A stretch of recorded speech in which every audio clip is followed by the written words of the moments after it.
Ek kry 'n oproep van 'n vroutjie af, wat vir my sê, sy moet iets begin, maar sy weet nie waarom te begin nie, want sy herverkoop produkte, sy koop produkte aan, en sy herverkoop dit weer soos enige huishoudelike produkte en daai goeders, maar dis op 'n kommissiebasis.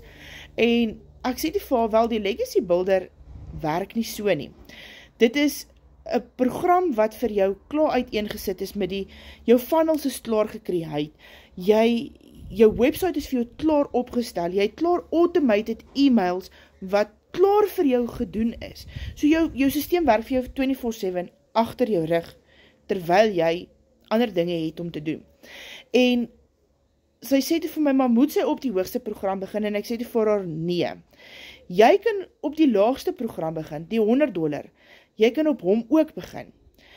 Dis nie nodig om op die $900 program te begin nie. En ek sê vir haar, want ek het een $600 program. Ek het 3 income streams.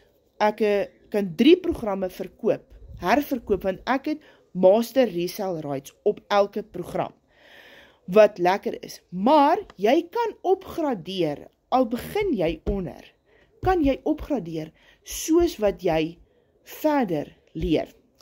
En jy leer daagliks. So, as jy graag ook meer wil weet oor dit, comment, wys my, en ek stuur vir jou alles, hoe jy dit ook kan doen, net soos wat sy ook wil begin.